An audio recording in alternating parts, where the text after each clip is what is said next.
318 miles per hour. When scientists saw the number appear on their radar, they could barely believe what they were looking at. Something enormous was moving across Oklahoma, and it was getting stronger. Ahead of it were homes, families, highways filled with people trying to escape. On May 3, 1999, the southern Great Plains faced an atmospheric alignment of rare volatility. An intense low-pressure system positioned over southwestern Kansas acted as an engine, pulling a fast-moving, high-altitude wind stream across the region. Below this upper-level current, warm, humid air surged northward from the Gulf of Mexico. This heavy moisture sat beneath cold, dry air aloft, creating extreme instability.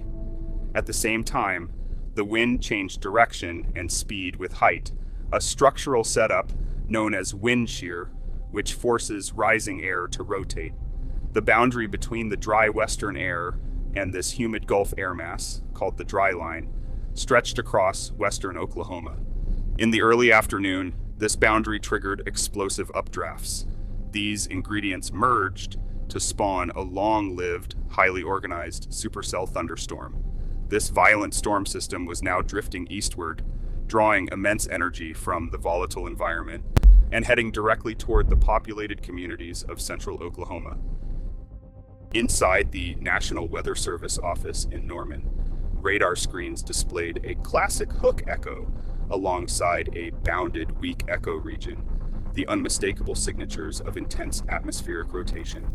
At 6:23 p.m. Central Daylight Time, the rotating column made contact with the ground near Bridge Creek, and a violent tornado was born.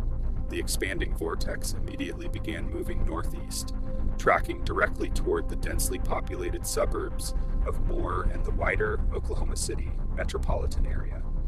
On the highways and inside local homes, the public decision window began to shrink rapidly. Forecasters at NWS Norman worked in high-stress conditions to translate incoming radar sweeps into urgent public warnings, desperate to buy families and motorists precious minutes. The atmosphere ahead of the storm was primed for historic destruction, and the path of the cyclone pointed straight toward thousands of vulnerable lives. With every sweep of the radar, the threat intensified, turning a meteorological anomaly into an immediate life-or-death emergency. Families began scrambling for shelter as the roar of the approaching storm grew louder in the distance. Just 1 kilometer from the swirling vortex, a truck-mounted mobile radar unit called Doppler on Wheels 2 sat parked on the highway shoulder. Led by Dr. Joshua Werman, a team of researchers stared into their monitors as the machine scanned the dark horizon.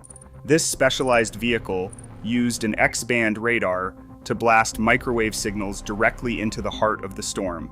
By measuring how the returned waves shifted in frequency, the instrument tracked particles moving toward or away from the antenna. This calculation, known as radial velocity, captured only the wind blowing directly along the radar's line of sight. It missed the perpendicular motion of the rotating core. Still, as the beam sliced through the rain and debris, the incoming data revealed an atmospheric monster of unmatched speed. To map the true speed of this vortex, researchers looked for a tight velocity couplet, violent paired winds screaming in opposite directions on either side of the core. By combining these opposing motions with the forward movement of the storm, they calculated the true rotation. Just 100 meters above the ground, the radar beam swept through a tiny, highly localized pocket of the vortex, catching a brief, terrifying spike. This specialized observation produced the legendary figure of 318 miles per hour. It was not a uniform wind filling the entire funnel, nor was it a direct surface measurement. It was a precise, high-altitude snapshot of a monster spinning at its absolute limit. Earlier documented tornado winds had never crossed 300 miles per hour. To ensure the radar wasn't playing tricks, researchers spent months verifying the reading. They analyzed potential velocity folding, beam geometry, and storm translation speeds to rule out errors. The team ran calibration tests before and after the deployment and compared the data with nearby NEXRAD observations. Without a physical instrument surviving inside the vortex to provide a direct surface measurement, every calculation required subjective de-aliasing. This scientific caution led to varying treatments of the same sweep over the years, from an early estimate of 302 miles per hour to a highly controlled range of 301 plus or minus 20, and eventually a reprocessed peak of 321. The National Weather Service kept the data under official scientific review, treating the uncertainty not as a failure, but as essential scientific proof.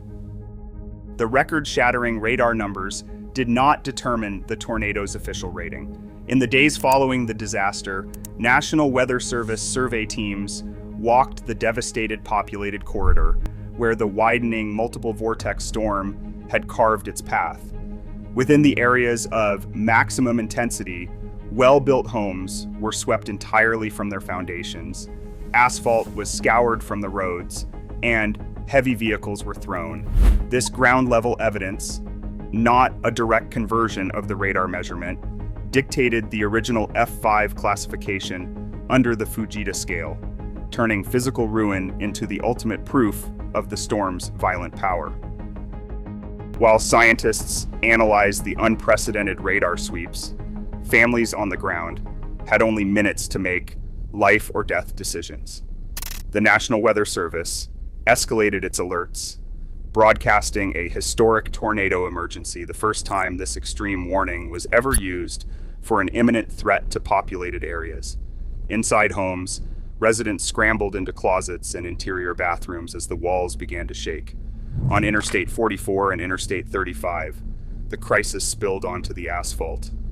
Terrified motorists tried to outrun the giant vortex, while others made the fatal decision to seek shelter under concrete highway overpasses, directly exposing themselves to the wind tunnel effect.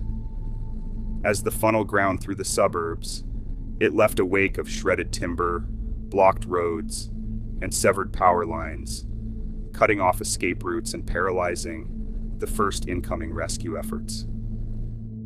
Today, as our atmosphere grows more volatile, the next monster is inevitable.